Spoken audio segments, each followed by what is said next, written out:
சிறப்புக்குரிய இந்த ஜும்மாவுடைய நாளில் அல்லாஹுடைய இறை இல்லத்தில் அவனை வணங்கி வழிபட வேண்டும்.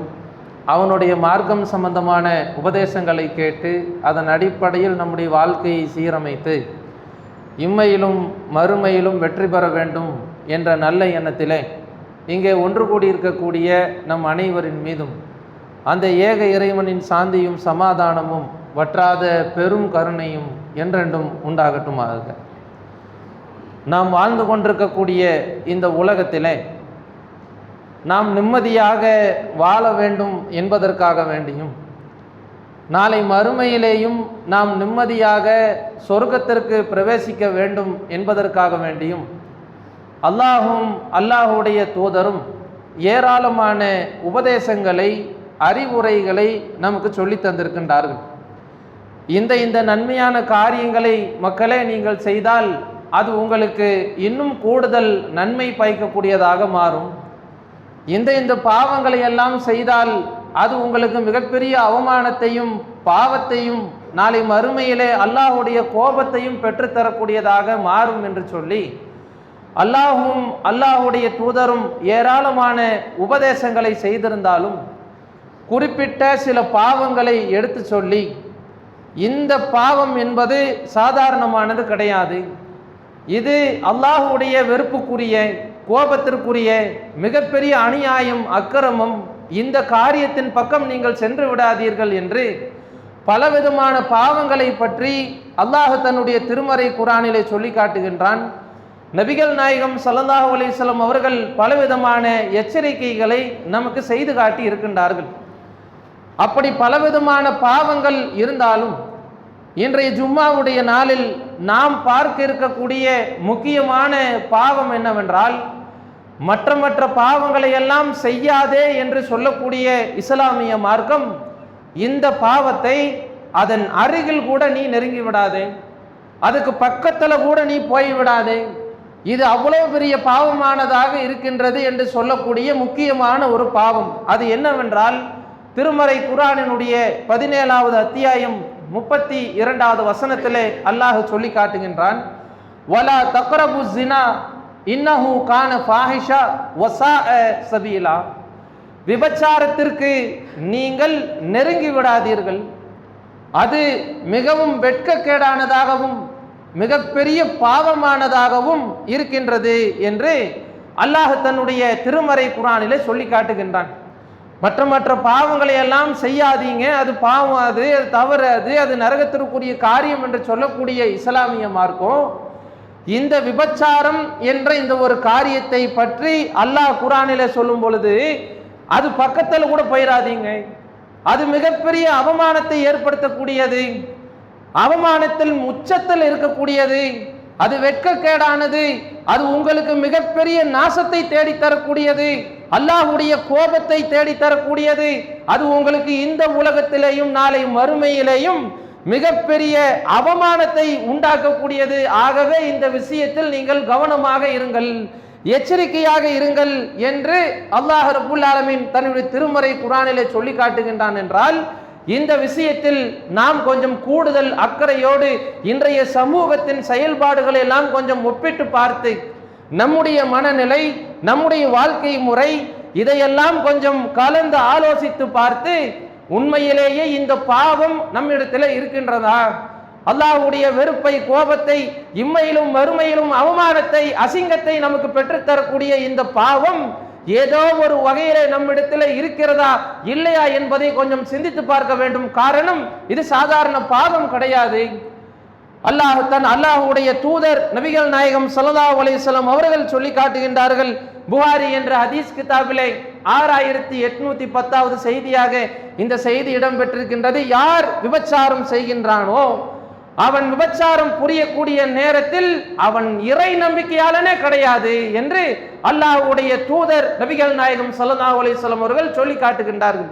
ஒருவன் முஸ்லீமாக இருக்கிறான், ஒருவன் மூமினாக இருக்கிறான், அல்லாஹ்வை தொழக்கூடியவனாக இந்த மார்க்க வரம்புகளுக்கு உட்பட்டவனாக இருக்கக்கூடிய ஒரு மனிதன் தன்னுடைய மனோ இச்சைக்கு கட்டுப்பட்டு இந்த விபச்சார காரியத்திற்கு அடிமையாகி விட்டான் என்று சொன்னால் அவன் மூமின் கிடையாது. அல்லாஹ்வுடைய பார்வையிலே அவன் மூமின் என்ற அந்தஸ்திலிருந்து தூரமாக்கப்படுகிறான். என்று அல்லாஹ்வுடைய தூதர் மற்ற விஷயங்களை இணை வைப்புக்கு எப்படி சொல்லி காட்டுகின்றார்களோ, மற்ற மற்ற பாதகங்களுக்கு எப்படி எடுத்து சொல்லி காட்டுகின்றார்களோ, அந்த பாவத்தோடு இதையும் சேர்த்து சொல்கின்றார்கள், அவன் மூமினே கிடையாது என்று அல்லாஹ்வின் தூதர் சொல்லி காட்டுகின்றார்கள். என்றால் நாம் உண்மையிலேயே மூமின்களா? நம்மிடத்தில் இந்த இறை நம்பிக்கை சரியாக இருக்கின்றதா, அல்லது இந்த விபச்சார பழக்கங்களின் காரணமாக ஏதோ ஒரு வகையில் நமக்கும் இஸ்லாத்திற்கும் சம்பந்தம் இல்லாதவர்களாக மாறிக்கொண்டு செல்கின்றோமா என்பதை கொஞ்சம் சிந்தித்து பார்க்க வேண்டும். காரணம், இதற்கு அல்லாஹ்வும் அல்லாஹ்வுடைய தூதரும் சொல்லி தந்த தண்டனை என்பது யார் விபச்சாரம் செய்கின்றார்களோ, யார் விபச்சார குற்றத்திற்கு ஆளாகின்றார்களோ அவர்களுக்கு இந்த இஸ்லாமிய சட்டம் கொடுக்கக்கூடிய தண்டனை என்ன தெரியுமா? மற்ற தண்டனைகளில் இருந்தெல்லாம் சற்று வேறுபட்டு, திருமணம் ஆகாத ஒரு மனிதன் விபச்சாரம் செய்தான் என்றால் அவனை வெட்ட வெளியிலே கொண்டு வந்து நிறுத்த வைத்து 100 கசையடிகள் பொதுமக்களுக்கு முன்னால் நிறுத்தப்பட்டு கொடுக்கப்பட வேண்டும். அதே போன்று திருமணமான ஒருவன் விபச்சாரம் செய்தான் என்று சொன்னால் அவனை கல்லால் அடித்து மக்களுக்கு முன்பாக அவனை உயிரை எடுக்க வேண்டும் என்று இஸ்லாமிய மார்க்கம் கொடூரமான ஒரு தண்டனையை இந்த விபச்சார குற்றத்துக்கு சொல்லி காட்டுகின்றது. இந்த தண்டனை வழங்கப்படக்கூடிய நேரத்தில் ஒரு கூட்டம் அந்த தண்டனையை பார்க்க வேண்டும் என்று இன்னொரு கூட்டம் அந்த தண்டனையை வழங்க வேண்டும். அந்த தண்டனையை வழங்கக்கூடிய அந்த மக்களுடைய உள்ளத்தில் கடுகளவு கூட இரக்கம் இருக்கக்கூடாது என்று அல்லாஹ்வுடைய சட்டமான இந்த இஸ்லாமிய மார்க்கத்தினுடைய குர்ஆனினுடைய சட்டம் நமக்கு சொல்லி காட்டுகின்றது. என்றால் கொலை செய்தவனுக்கு தான் அல்லாஹ் மரண தண்டனையை விதிக்கிறான், விபச்சாரம் செய்தவனுக்கும் அதுக்கு நிகரான ஒரு மரண தண்டனையை அல்லாஹ் ரப்புல் ஆலமீன் தன்னுடைய திருமறை குர்ஆனிலே சட்டமாக சொல்லி காட்டுகின்றான். என்றால் இது சாதாரண விஷயமா? எவ்வளவு பெரிய பாவமாக இருந்தால் அல்லாஹ் இதற்கு ஒரு முக்கியத்துவம் கொடுத்து திருமறை குர்ஆனிலே இந்த விஷயத்தில் ஜாக்கிரதையாக இருங்கள் என்று நம்மை எச்சரிக்கை செய்வான். ஆனால் நாம் வாழக்கூடிய இந்த உலகத்திலே இஸ்லாமிய சட்டம் நடைமுறையில் கிடையாது. அல்லாஹ்வுடைய உபதேசங்கள் இன்னைக்கு மக்களுடைய காதுகளிலே போய் விழுவது கிடையாது. ஆனால் ஏதோ ஒரு விதத்திலே இந்த விபச்சாரம் சமீப காலமாக சர்வ சாதாரணமாக நடந்து கொண்டிருப்பதை நம்மால் காண முடிகின்றது. காரணம், அல்லாஹ்வுடைய சட்டம் இந்த பூமியிலே எங்கு அமுல்படுத்தப்படுகின்றதோ அங்கே இது குறைவாக இருக்கும். ஆனால் அல்லாஹ்வுடைய சட்டம் எங்க இல்லையோ அங்க நாசத்தினுடைய உச்சியாக இந்த விபச்சார பழக்கங்களான இன்னைக்கு சர்வ சாதாரணமாக வளர்ந்து கொண்டிருக்கிறது. சினிமாவை எடுக்கிறோமா அதுல ஆபாசம், ஒரு பாட்டு பாடுற பாடலை எடுக்கிறோமா அதுல ஆபாசம், ஒரு காமெடி சிரிப்புக்காக எடுக்க அதை பார்க்கலாம்னு நினைக்கிறோமா அதுல ஆபாசம், படிக்கக்கூடிய புத்தகங்கள்ல ஆபாசம், ஒரு போனை எடுத்து பார்த்தா அதுல ஆபாசம், ஒரு போஸ்டரை பார்த்தா அதுல அசிங்கம், அதுல ஆபாசம். பள்ளிக்கூடத்திலே நடனம் ஆட்டம் பாட்டம் என்ற பெயரிலே படிக்கக்கூடிய மக்களிடத்திலே இன்றைக்கு ஆபாசம் சிறு வயதிலிருந்தே.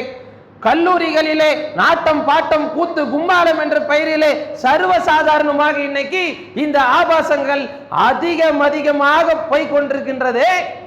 இந்த நிலைமையில் இது ஏதோ ஒரு வகையில் நம்முடைய வாழ்க்கையிலேயும் இன்றைக்கு வந்து கொண்டிருக்கின்றது. அல்லாஹ்வுடைய தூதர் எச்சரிக்கை செய்தார்கள், இந்த உலகத்தில் பிறந்த ஒவ்வொரு மனிதனும் விபச்சாரத்தினுடைய ஒரு காரியத்திற்கு அவன் ஆளாகிய தீர்வான். கண் பார்க்கக்கூடிய அந்த ஆபாச பார்வை காரணமாக அவன் கண் மூலமாக விபச்சாரம் செய்கின்றான். நாவினுடைய பேச்சின் மூலமாக ஆபாச பேச்சின் மூலமாக அவன் நாவு மூலமாக விபச்சாரம் செய்கின்றான். இதையெல்லாம் கடந்து அவனுடைய மர்ம உறுப்பு அந்த விபச்சார சிந்தனையை மெய்யாக்குகின்றது அல்லது பொய்யாக்குகின்றது என்று அல்லாஹ்வுடைய தூதர் சொல்லி காட்டுகின்றார்கள். என்றால் இன்றைக்கு சர்வ சாதாரணமாக ஆபாசமான காட்சிகள் கண்ணுக்கு முன்னால் வந்து விழுகுது, ஆபாசமான பேச்சுக்கள் நம்முடைய காதுகளிலே வந்து விழுகுது. நாமும் பேசக்கூடியவர்களாக இருக்கிறோம். எங்கு தெரிந்து பார்த்தாலும் அசிங்கங்களும், எங்கு திரும்பி பார்த்தாலும் ஆபாசங்களும், அரைகுறை ஆடைகளும் சர்வ சாதாரணமாக இன்றைக்கு இருந்து கொண்டிருக்கின்றது. என்றால் இதனால் நம்முடைய சமூகத்தினுடைய நிலைமை என்னவாக மாறிக்கொண்டிருக்குது? எதனால மார்க்கம் இதை தடை செஞ்சது? எதனால இது மிகப்பெரிய பாவம்னு சொல்லி காட்டுதுன்னு கொஞ்சம் சிந்திச்சு பார்த்தோம்னா, பள்ளிக்கூடத்தில் மிகப்பெரிய தலைமை ஆசிரியரா இருக்கிறான், மிகப்பெரிய பிரின்சிபாலா இருக்கிறான், ஒரு சின்ன புள்ள வந்து பக்கத்துல நிக்குது, அவனுடைய உள்ளம் சபலமாகுது, தான் எவ்வளவு பெரிய ஒரு உன்னதமான இடத்துல இருக்கிறோம், இது பாவமாச்சே என்று அவனுடைய மூளை அந்த இடத்துல இயங்க மாட்டேங்குது. சின்ன குழந்தை இடத்துல தவறு செய்கிறான், அவமானத்தை அடைகிறான், இன்னைக்கு பார்க்கிறோமா இல்லையா? சின்ன குழந்தைன்னு கூட பார்க்காம பக்கத்து வீட்டில் இருக்கக்கூடிய குழந்தைய, விளையாட வர்ற குழந்தைய பக்கத்தில் உட்கார வச்சு ஒரு முட்டாய் வாங்கி கொடுக்க வேண்டிய சமுதாயம், விபச்சார சிந்தனை, ஒக்கர புத்தி அதிகமான காரணத்தினாலே சின்ன குழந்தைன்னு கூட பார்க்கறது இல்லை, அந்த பொண்ணை நாசம் செய்யறதுக்கு பார்க்கின்றார்கள். விஷயம் எங்க வெளியே தெரிஞ்சிருமோ என்று கழுத்தை திருகி கொலை செய்து மூட்டை கட்டி எங்கேயோ கொண்டு போய் வீசக்கூடிய கொலைகாரர்களாக மாற்றக்கூடிய சமுதாயமாக இன்னைக்கு நம்முடைய சமுதாயம் மாறிக்கொண்டிருக்குது. பள்ளிக்கூடத்தில் பாடம் சொல்லி கொடுக்கக்கூடிய ஆசிரியர் அவனை விட சின்ன வயசு பையனாக இருக்கிறான், அந்த பையன் மேல மோகம் ஏற்படுது, உடனே தவறு செய்யறாங்க, கடைசியில பார்த்தா அவங்களுடைய வாழ்க்கை நாசத்துக்கு கொண்டு போய் சேர்க்கிறது. ஒரு மருத்துவனா இருக்கிறான், பக்கத்துல இருக்கக்கூடிய நர்ஸு கிட்ட அவனுடைய செயல்பாடு தவறானதாக இருக்குது. ஒரு கடை நடத்தி கொண்டிருக்கிறான், கூட வேலை செய்யக்கூடிய ஒரு பெண்ணு கிட்ட நடத்தை தவறாக இருக்கிறது. எங்க பார்த்தாலும் ஒரு நல்ல ஒரு தொழில் அதிபர்களா இருப்பாங்க, மிகப்பெரிய அரசு உயர் பதவிகள் இருப்பாங்க, IAS IPS ரேங்குகள் இருப்பாங்க, நாட்டினுடைய முதலமைச்சர்களா அமைச்சர்களா பிரதமர்களா பல நாடுகள்ல அதிபர்களா இருக்கக்கூடிய நபர்கள் எல்லாம் இந்த ஒரு விஷயத்திலே சறுக்கி நாசமாகி சென்று கொண்டிருக்கின்றார்கள் என்றால் அதைத்தான் அல்லாஹ்வுடைய தூதர் சொல்லி காட்டினார்கள். மக்களே, உங்களிடத்திலே ஒரு காலம் வரும், அந்த காலம் கழிந்ததற்கு பின்னால் அடுத்து வரக்கூடிய காலம் இருக்கின்றதே, அது அதை விட மோசமானதாக இருக்கும் என்று அல்லாஹ்வுடைய தூதர் எச்சரிக்கை செய்தார்கள். இன்னைக்கே இப்படி இருக்குது, இன்னைக்கே இப்படிப்பட்ட சூழ்நிலை சமுதாயத்தில் பார்க்கிறோமே, அல்லாஹ்வுடைய தூதர் சொல்றாங்க இது இப்படியே இருக்காது, இது இன்னும் நாசமாகும், இன்னும் மோசமாகும். என்னடா வாழ்க்கை இது, என்னடா சமுதாயம் இது, இப்படிப்பட்ட அநியாயம் அக்கிரமம் நடக்குது, பச்சை புள்ளன்னு கூட பார்க்க மாட்டேங்கிறான், கிளவின்னு கூட பார்க்க மாட்டேங்கிறான், இப்படி வக்கர புத்தியில நடந்து கொண்டிருக்கிறான் என்றெல்லாம் வயிற்றிலேயும் வாயிலேயும் அடித்துக் கொண்டு செய்திகளாக கேட்டுக்கொண்டிருக்கிறோமே, இது இன்னும் அதிகமாகும். அல்லாஹ்வுடைய தூதர் சொல்லி காட்டுகின்றார்கள். மக்களே, உலக அழிவு நாள் நெருங்கும் பொழுது விபச்சாரம் மிகப்பெரிய அளவில் அதிகமாகும். பெண்கள் ஆடை அணிந்திருப்பார்கள், அவர்கள் நிர்வாண கோலத்தில் இருப்பார்கள். ஒரு ஆணுக்கு கீழே 50 பெண்கள் இருக்கக்கூடிய வகையிலே பெண்களுடைய எண்ணிக்கை தாறுமாறாக அதிகரிக்கும், ஆண்களுடைய எண்ணிக்கை தாறுமாறாக குறையும். அப்படிப்பட்ட நேரத்திலே மறுமை நாளை நீங்கள் எதிர்பாருங்கள் என்று அல்லாஹ்வுடைய தூதர் நபிகள் நாயகம் ஸல்லல்லாஹு அலைஹி வஸல்லம் அவர்கள் சொல்லி காட்டினார்கள் என்று சொன்னால், அப்படிப்பட்ட காலத்துல தான் வாழ்ந்துட்டு இருக்கிறோம். இந்த நேரத்திலே நம்முடைய ஈமானை, நம்முடைய குடும்பத்தினுடைய ஈமானை நாம் இந்த பாவத்திலே வீழ்ந்து விடாமல் இருப்பதற்கு, நம்முடைய குடும்பம் நம்முடைய மரணத்திற்கு பின்னாலும் ஈமான் உறுதியோடு மார்க்க நெறிமுறையை பேணி வாழ்வதற்கு, இந்த ஆபாசத்திலே அசிங்கத்திலே போய் வீழ்ந்து விடாமல் நல்ல ஒழுக்கத்தோடு தூய்மையான சிந்தனையோடு இந்த உலகத்திலே வாழ வேண்டும் என்று சொன்னால் அதற்கு இஸ்லாம் என்ன அறிவுரைகளை சொல்லி காட்டுது? வெறுமனே இது நடக்குது பாவம் அக்கிரமம் அநியாயம் என்று மட்டும் அல்லாஹ்வுடைய தூதர் சொல்லி தந்து இதுல இருந்து விளங்குகன்னு பொதுவாக அல்லாஹ்வுடைய தூதரும் சொல்லி செல்லல, ஆயிரம் உபதேசங்களை சொல்லி காட்டுறாங்க. தனி மனித வாழ்க்கையில எப்படி ஒரு மனிதன் தன்னுடைய வாழ்க்கையை சரி செய்ய வேண்டும், ஒரு குடும்பமாக இருக்கக்கூடிய மனிதன் எப்படி தன்னுடைய வாழ்க்கையை சரி செய்ய வேண்டும், ஒரு சமூக அமைப்பிலே கூட்டமைப்பிலே இருக்கக்கூடிய ஒரு மனிதன் எப்படி இந்த சமூகத்தை இந்த விஷயத்திலே சரி செய்ய வேண்டும் என்று எல்லா மனிதர்களுக்கும் இஸ்லாம் இந்த விஷயத்திலே அதிகப்படியான பாடத்தை நடத்தி காட்டுகின்றது. காரணம், இன்னைக்கு ஏதோ ஒரு வீட்டில் இந்த சம்பவம் நடந்திருக்கலாம், நாளைக்கு இதே சம்பவம் நம்முடைய வீட்டிலையும் நடக்கலாம். ஏதோ ஒரு பிள்ளைக்கு ஏதோ ஒரு பையனுக்கு இந்த சம்பவம் நடந்திருக்கலாம், நாளைக்கு நம்முடைய மகனுக்கும் நம்முடைய பிள்ளைக்கும் இதே சூழ்நிலை நாளைக்கு ஏற்படலாம். இதையெல்லாம் பார்க்கக்கூடிய நேரத்தில் அந்த நேரத்தில் நாம் வயிற்றிலேயும் வாயிலேயும் அடித்துக் கொண்டு அப்பவே சிந்திச்சிருக்கலாமே, அப்பவே இது குறித்து நான் யோசிச்சிருக்கலாமே என்று நாம் நினைத்துவிடக் கூடாது என்பதற்காக வேண்டி குழந்தைக்கும் தெரியக்கூடிய விதத்திலே இஸ்லாம் பாடம் நடத்தி காட்டுகின்றது. மக்களே, இந்த விபச்சாரம் என்ற இந்த காரியத்தில் இருந்து ஒட்டுமொத்த சமுதாயமும் பாதுகாப்பு பெற்று இந்த பூமியிலே வாழ வேண்டும் என்றால் என்ன செய்ய வேண்டும்? முதலாவது விஷயம், ஒவ்வொரு தனி மனிதர்களும் மறைவிலையும் வெளிப்படையிலேயும் அந்தரங்கமாக இருக்கக்கூடிய நேரத்திலேயும் பிறருக்கு தெரியக்கூடிய எல்லா நேரத்திலேயும் அல்லாஹ் என்ற ஒருவன் நம்மை பார்த்து கொண்டிருக்கிறான். அந்த அல்லாஹ்வுடைய கண்ணை மறைத்து இந்த உலகத்தில் நாம் எதையும் செய்துவிட முடியாது. நம்முடைய நண்பர்கள் நம்மளை பார்க்காம இருக்கலாம், நம்முடைய தாய் தந்தை நம்மை பார்க்காம இருக்கலாம், நம்முடைய கணவன் அல்லது மனைவி, நாம் பெற்ற பிள்ளைகள், இவங்க நம்மளை பார்க்காம இருக்கலாம். ஆனால் அல்லாஹ் பார்க்கிறான். அந்த படைத்த ரப்புல் ஆலமீனுடைய கண்ணை மறைத்து கொண்டு நாம் தனிமையிலே இருக்கக்கூடிய நேரத்தில் என்ன காரியம் செய்தாலும் அவை அனைத்தும் பதிவாகி கொண்டிருக்கின்றது. அந்த பதிவு புத்தகத்தை அல்லாஹ் ரப்புல் ஆலமீன் நாளை மறுமையிலே கொண்டு வந்து பகிரங்கப்படுத்துவான். அப்படி பகிரங்கப்படுத்தக்கூடிய நேரத்தில் இந்த மனிதரா, இந்த ஆணா, இந்த பெண்ணா, இவர் இவ்வளவு நல்லவங்க, நல்ல சூழ்நிலையில் இருந்தவங்க என்று நினைத்துக் கொண்டிருந்தோமே, இவங்களா இவ்வளவு பெரிய பாவத்தை செய்தார்கள் என்று சொல்லி தனிமையிலேயும் அந்தரங்கத்திலேயும் அல்லாஹ்வை பயப்படாமல் விபச்சார காரியத்திற்கு யாரெல்லாம் இந்த உலகத்திலே அடிமையாகி கிடக்கின்றோமோ அவர்களுடைய கண் நாளை மறுமையிலே அல்லாஹ்விடத்தில் சாட்சி சொல்லும். அவர்களுடைய வாய் அல்லாஹ்விடத்திலே நாளை மறுமையிலே சாட்சி சொல்லும்.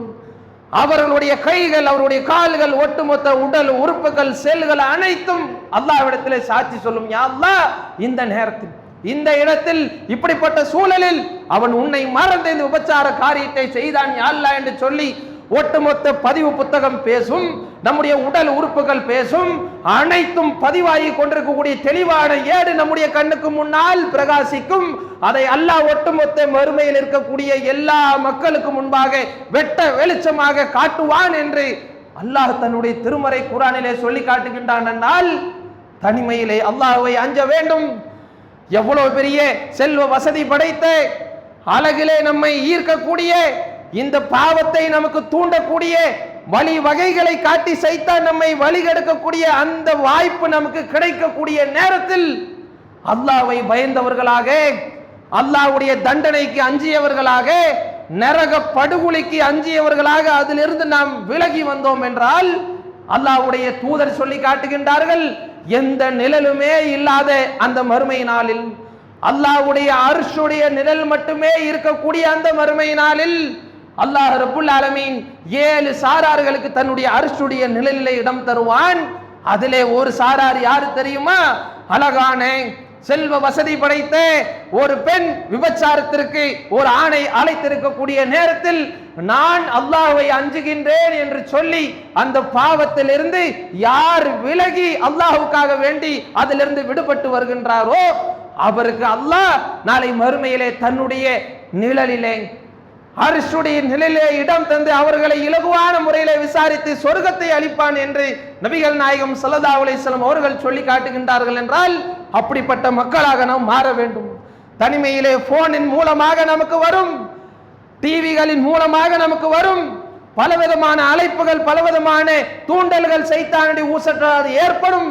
அந்த நேரத்தில் நாம் அதிலிருந்து விலகினோம் என்றால், நன்மையான காரியங்களின் பக்கம் வந்து விட்டோம் என்றால், இறையச்சம் நமக்கு மேலோங்கி விட்டது என்று சொன்னால், இந்த பாவம் நம்முடைய வாழ்க்கையிலே, ஒவ்வொரு மனிதனுடைய அன்றாட வாழ்க்கையிலே இந்த பாவம் எவ்வளவு பெரிய கண்ணுக்கு முன்னால் வந்து ஆபாசம் நின்றாலும் நாம் ஒருபோதும் அந்த காரியத்தின் பக்கம் போய்விட மாட்டோம். காரணம், நம்முடைய உள்ளத்திலே இருப்பது அல்லாஹ் பார்க்கிறான் என்ற அந்த இறையச்ச உணர்வு முதலிலே இருக்க வேண்டும். இரண்டாவது, ஒரு விஷத்தை குடிப்பதை எப்படி நாம் வெறுப்போமோ, ஒரு அசிங்கத்தை சாப்பிடுவதை எப்படி நாம் வெறுப்போமோ, இந்த உலகத்திலே வேண்டா வெறுப்பான ஒரு விஷயத்தை எப்படி ஒதுக்கி தள்ளுவோமோ, அது போன்று இந்த விஷயத்தை உள்ளத்திலிருந்து தூக்கி வீசக்கூடியவர்களாக இருக்க வேண்டும். அல்லாஹ்வுடைய தூதரிடத்திலே ஒரு சஹாபி வருகிறார். யா ரசூலுல்லாஹ், என்னுடைய உணர்ச்சி மிகுதியின் காரணமாக என்னால் இந்த விபச்சார காரியத்தில் இருந்து ஈடுபடுவதற்கு என்னால் அது கட்டுப்பாடாக இருக்க இயலலை, எனக்கு விபச்சாரம் செய்வதற்கு அனுமதி தாங்க அப்படின்னு கேட்கிறாங்க. உடனே அல்லாஹ்வுடைய தூதர் என்ன கேட்கின்றார்கள் என்றால், நீ உன்னுடைய தாயோடு விபச்சாரம் செய்வதற்கு விரும்புவாயா அப்படின்னு கேட்கிறாங்க. அல்லாஹ்வுடைய தூதர் முழிக்கிறார். உன்னுடைய சகோதரியோடு நீ விபச்சாரம் செய்வதற்கு விரும்புவாயா என்று கேட்கின்றார்கள். அதே மாதிரி அல்லாஹ்வுடைய தூதர் கூடுதலாக கேட்கின்றார்கள், உன்னுடைய தாயோடு இன்னொரு ஆண் விபச்சாரம் செய்வதற்கு நீ விரும்புவாயா கேட்கிறாங்க. அந்த நபர் இல்லை, விரும்ப மாட்டேன். உன்னுடைய மனைவியோடு இன்னொரு நபர் விபச்சாரம் செய்வதற்கு நீ விரும்புவாயா என்று கேட்கின்றார்கள். இல்லை யார் சொல்ல, நான் விரும்ப மாட்டேன். உன் உடன் பிறந்த சகோதரியோடு இன்னொருத்தன் விபச்சாரம் செய்வதை நீ விரும்புவையா கேட்கின்றார்கள். இல்லை யாரு சொல்லலாம், நான் விரும்ப மாட்டேன் என்று சொல்லும் பொழுது அல்லாஹ்வுடைய தூதர் சொல்கின்றார்கள், நீ எந்த பெண்ணோடு விபச்சாரம் செய்ய வேண்டும் என்று ஆசைப்பட்டு நீ போகின்றாயோ அதுவும் யாரோ பெற்றெடுத்த ஒரு பிள்ளை தானே, அதுவும் ஒருவனுடைய மகள் தானே, ஒருவனுடைய சகோதரி தானே, ஒருவனுடைய தாய் தானே. நீ எப்படி அதை விரும்ப மாட்டாயோ அதே போன்று அவர்களுடைய விஷயத்திலேயும் நீ விரும்பாமல் வெறுக்கக்கூடியவனாக இருக்க வேண்டும் என்று அல்லாஹ்வுடைய தூதர் மனோ ரீதியான ஒரு பக்குவத்தை நமக்கு சொல்லி தந்து அதை வெறுக்க வைக்கக்கூடிய ஒரு காரணத்தை நமக்கு சொல்லி காட்டுகின்றார்கள். என்றால் நாம போன்ல பார்க்கிறோமே, நம்ம படங்கள்ல பார்க்கிறோமே, அந்த இடத்துல நம்முடைய மனைவியை ஒருத்தன் ஆபாசமாக காட்டினால் குடும்பத்தோடு உட்கார்ந்து ரசித்து பார்ப்போமா? மற்றவங்க பார்த்து ரசிக்கட்டும் என்று விரும்புவோமா? நம்முடைய தாயை ஒருவன் ஆபாசமாக காட்டினால் பார்த்து ரசிப்போமா?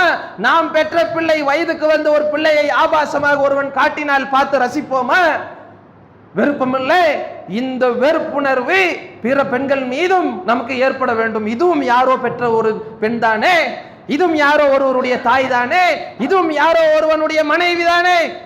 நாம் நமக்கு மட்டும் ரோசம் இருக்கின்றது என்றால் இவர்கள் விஷயத்திலேயும் நாம் ரோசப்பட்டவர்களாக, வெறுப்பு தட்டியவர்களாக இந்த பாவத்திலிருந்து மீண்டு வர வேண்டும் என்று அல்லாஹ்வுடைய மார்க்கமான இந்த இஸ்லாம் நமக்கு சொல்லி காட்டுகின்றது என்று சொன்னால், நம்முடைய வாழ்க்கையிலே இந்த இரண்டு பண்புகள் அடிப்படையாக மனதிலே ஆழமாக இருக்க வேண்டும். யா அல்லாஹ், எங்களுடைய உள்ளத்தை தூய்மைப்படுத்தி கொடு. அல்லாஹ்விடத்தில் அதிகமாக பிரார்த்தனை செய்ய வேண்டும். யா அல்லாஹ், யூசுப் அலைஹிஸ்ஸலாம் அவர்களே அந்த பிரார்த்தனை தான் செய்தார்கள். யா அல்லாஹ், நான் நன்மையை விரும்புவதை விட தீமைதான் என்னை அதிகமாக ஆட்டி படைக்கின்றது, என்னுடைய உள்ளத்தை நீதான் பக்குவப்படுத்தி தர வேண்டும் ரப்பே என்று யூசுப் அலைஹிஸ்ஸலாம் அவர்கள் பிரார்த்தனை செய்ததை போல கண்ணுக்கு முன்னால் தவறுகள், அசிங்கங்கள், ஆபாசங்கள் நம்முடைய கண்ணுக்கு முன்னால் வந்து நிற்கக்கூடிய நேரத்தில், வாய்ப்புகள் அதிகமாக இருக்கக்கூடிய நேரத்தில் நம்முடைய உள்ளம் மட்டும் நிலை தடுமாறி போய்விட்டது என்று சொன்னால் நம்முடைய ஒட்டுமொத்த வாழ்க்கையுமே அசிங்கமாகிவிடும். அதைத்தான் அல்லாஹ்வுடைய தூதர் சொன்னார்கள், மக்களே, உடம்பிலே ஒரு சதை துண்டு இருக்கின்றது, அது சீர்பட்டு விட்டால் உடல் முழுவதும் சீராகிவிடும். அதே நேரத்தில் அந்த உடல் உறுப்பை சீர்கெட்டு போய்விட்டால் ஒட்டுமொத்த உடல் முழுவதும் அது சீர்கெட்டு நாசமாகிவிடும். அதுதான் கல்ப், உங்களுடைய உள்ளம் என்று அல்லாஹ்வுடைய தூதர் சொன்னார்கள். என்றால் நம்முடைய உள்ளத்தை பக்குவப்படுத்த வேண்டும், நம்முடைய அன்றாட வாழ்க்கையை சீரமைக்க கடமைப்பட்டிருக்கிறோம்.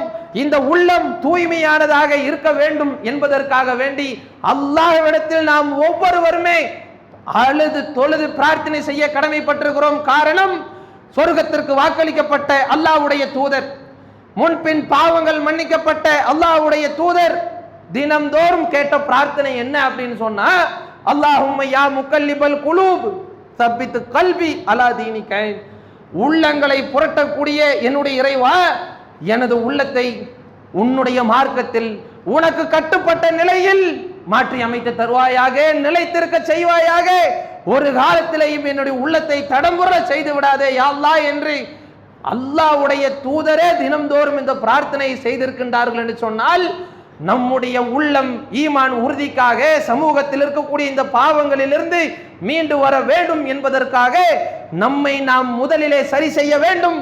நம்முடைய குடும்பத்தை கவனிக்க வேண்டும். நம்முடைய பிள்ளை என்ன பண்றான், நம்ம பிள்ளை என்ன பார்க்கறான், யாரு கூட பழகுறான், யாரு கூட பேசுறான், என்ன நடக்குது, அவனுக்கு என்ன வயதாகுது, நம்முடைய பொண்ணு என்ன பண்ணுது, யாரு கூட பேசுது, யாரு கூட பழகுது, அவருடைய உள்ளத்தில் அல்லாஹ்வின் மீதான அச்சம் இருக்குதா, அவங்களுக்கு மார்க்க ரீதியான உபதேசங்கள் போய் சேர்ந்திருக்குதா என்று ஒவ்வொரு குடும்ப தலைவர்களும் யோசிக்க வேண்டும். கண்ணுக்கு முன்னால் நல்ல மக்களாக இருக்கக்கூடிய சூழலை சைத்தான் தெளிவான முறையிலே வழிகெடுத்து நாசப்படுத்தக்கூடிய காரியம் இன்னைக்கு நம்மளே வாங்கி கையில கொடுத்துட்டோமா இல்லையா?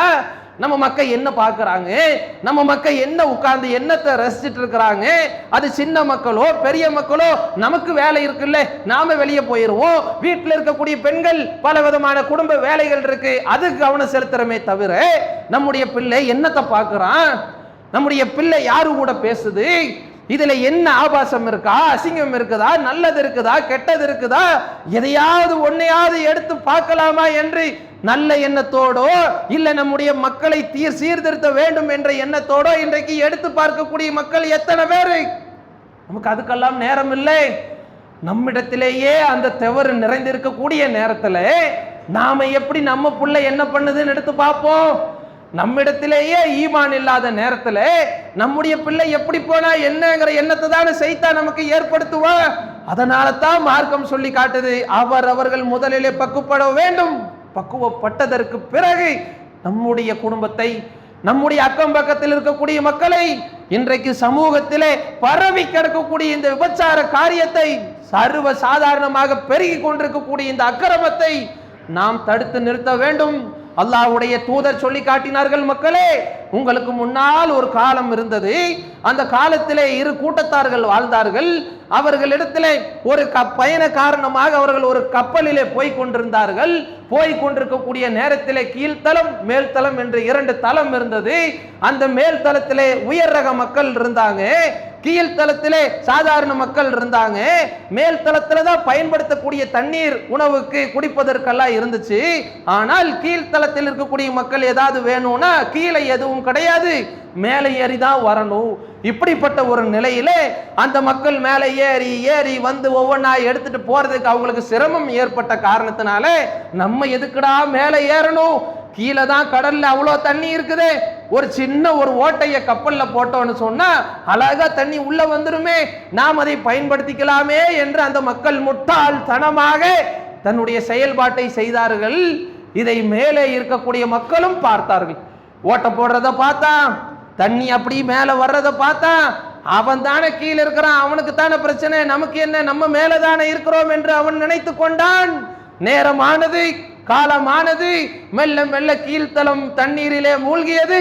கண்டிக்காமல் பார்த்து கொண்டு அக்கிரமத்தை அநியாயத்தை பார்த்து கொண்டிருந்த அந்த கூட்டம், மேலே இருந்த கூட்டமும் அந்த மக்களோடு மக்களாக மூழ்கி கடலிலே அழிந்து நாசமானது என்று அல்லாஹ்வுடைய தூதர் ஒரு உதாரணத்தை நமக்கு சொல்லி காட்டி, மக்களே நன்மையை ஏவி தீமையை தடுத்து இந்த சமூகத்தை நாம் பாதுகாக்கவில்லை என்று சொன்னால், பாவமான காரியங்கள் நடைபெறும் பொழுது கையால் தடுக்காமல், நாவால் தடுக்காமல், மனதால் வெறுத்து ஒதுங்காமல், நமக்கு என்ன வந்தது, என்னுடைய குடும்பமா பாதிச்சது, என்னுடைய வீட்டிலேயே அந்த பிரச்சனை வந்தது, என்னுடைய பிள்ளைக்கா வந்துச்சு, என்னுடைய மனைவியா பாதிக்கப்பட்டா என்று சுயநலத்தோடு யாரெல்லாம் இந்த உலகத்திலே நாம் வாழ்ந்து கொண்டிருக்கிறோமோ அவர்களுக்கு நிச்சயம் ஒரு நாள் அந்த சமூக பாவங்கள் அவர்களுடைய குடும்பத்திலேயும் வரும், அவர்களையும் அது நாசமாக்கும், மிகப்பெரிய நஷ்டவாளிகளாக அவர்கள் இந்த உலகத்திலே மாறுவார்கள் என்று அல்லாஹ்வுடைய தூதர் நமக்கு பாடம் நடத்தி காட்டுகின்றார்கள் என்றால் யோசிக்க வேண்டும், சிந்திக்க வேண்டும். மோசமான காலத்திலே வாழ்ந்து கொண்டிருக்கிறோம். நம்முடைய தலைமுறையை தெளிவான முறையிலே வளர்த்த கடமைப்பட்டிருக்கிறோம். நாம் முதலிலே இறையச்சத்தோடும் பக்குவத்தோடும் இது போன்ற பாவமான காரியங்களிலிருந்து விலகி வாழ்ந்து நம்முடைய குடும்பத்தையும் விலகி வாழ வைத்து நம்முடைய சமூகத்திற்கும் நன்மை ஏவி தீமையை தடுத்து இந்த விஷயத்திலே கவனமாக நாம் இருந்தோம் என்றால் நிச்சயம் நாளை மறுமையிலே இங்கே எப்படி ஒன்றாக அல்லாஹ்வுடைய இறை இல்லத்திலே அமர்ந்திருக்கிறோமோ இதே போன்று நாளை மறுமையிலேயும் சொர்க்கத்திலே ஒன்றாக இருக்கக்கூடிய பாக்கியத்தை அல்லாஹ் நம் அனைவருக்கும் தந்தருள் புரிவான். இல்லை எனக்கு என்ன, அவங்களுக்கு என்ன, சமூகத்துக்கு என்ன, என்னுடைய வேலைதான் பெரிது என்று நாம் நினைத்து கொண்டு அக்கறையற்ற சமுதாயமாக நம்மை நாம் திருத்திக் கொள்ளாமல், சமூகத்தையும் திருத்தாமல், குடும்ப உறவுகளையும் எச்சரிக்காமல் மனம் போன போக்கிலே வாழ்ந்தோம் என்றால் நரக படுகொலை நம்மை எதிர்பார்த்து காத்து கொண்டிருக்கின்றது. அப்படிப்பட்ட துர்பாக்கியமான சூழ்நிலையிலிருந்து அல்லாஹ் ரப்புல் ஆலமீன் உங்களையும் என்னையும், உங்களுடைய குடும்பத்தாரையும் என்னுடைய குடும்பத்தாரையும் காத்து அருள் புரிவானாக என்று கூறி ஜும்மாவின் முதல் உரையை நிறைவு செய்கிறோம். வாஹிர் தவ்வானா அல்ஹம்துலில்லாஹி ரப்பில் ஆலமீன். அஸ்ஸலாமு அலைக்கும் வரஹ்மத்துல்லாஹி.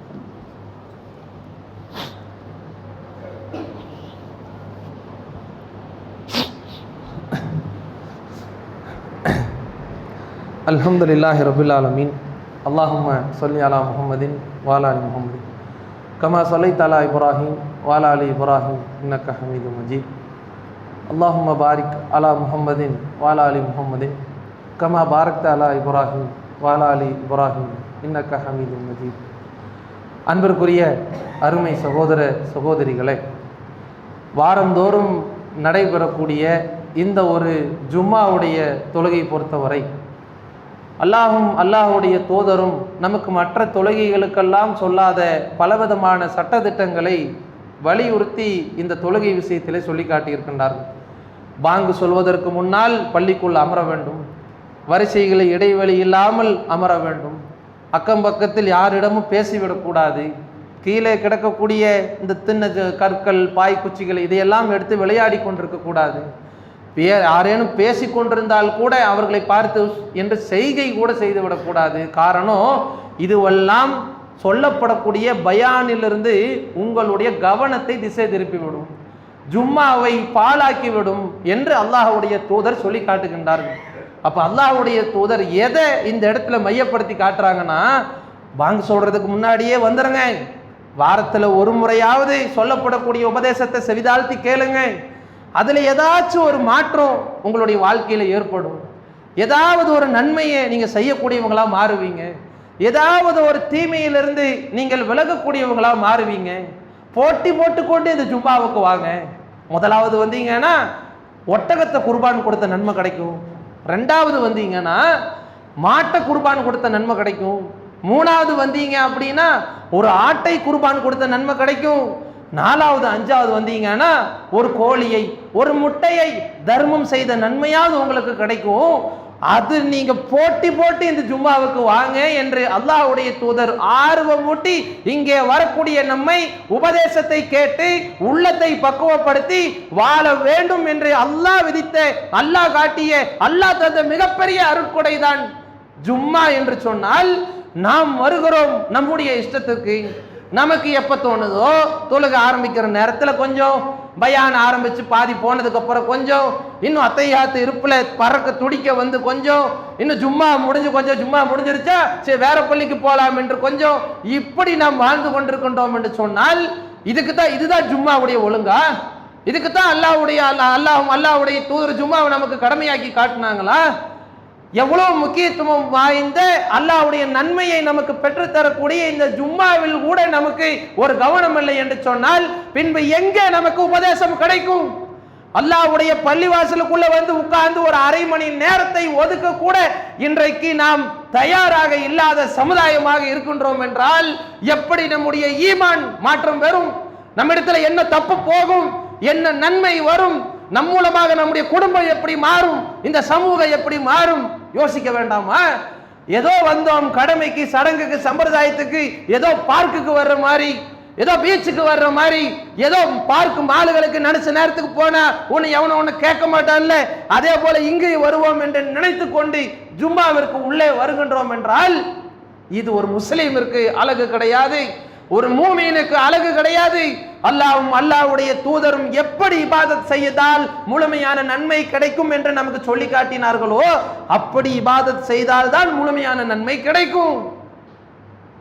நம்முடைய வாழ்க்கையில இதை தெளிவான முறையில புரிந்து கொண்டு இனி வரக்கூடிய காலங்களில் பாங்கு சொல்வதற்கு முன்பாக பள்ளிவாசலில் வந்து அமரக்கூடிய மக்களாக, 2 ரக்காத் தொழுது விட்டு அமரக்கூடிய மக்களாக, அருகிலே எந்த விதமான சைகையோ பேச்சுக்களோ இல்லாமல் என்ன உபதேசம் சொல்லப்படுகின்றதோ அதை கூர்மையாக கேட்டுக்கொண்டு நம்முடைய வாழ்க்கையில் அதை நடைமுறைப்படுத்தி நம்மையும் திருத்தி சமூகத்தையும் திருத்தக்கூடிய நற்பாக்கியத்தை அல்லாஹ் நம் அனைவருக்கும் தந்தருள் புரிவானாக என்று கூறி ஜும்மாவை நிறைவு செய்கிறோம். வாஹிர் தௌவானா அல்ஹம்துலில்லாஹி ரப்பில் ஆலமீன்.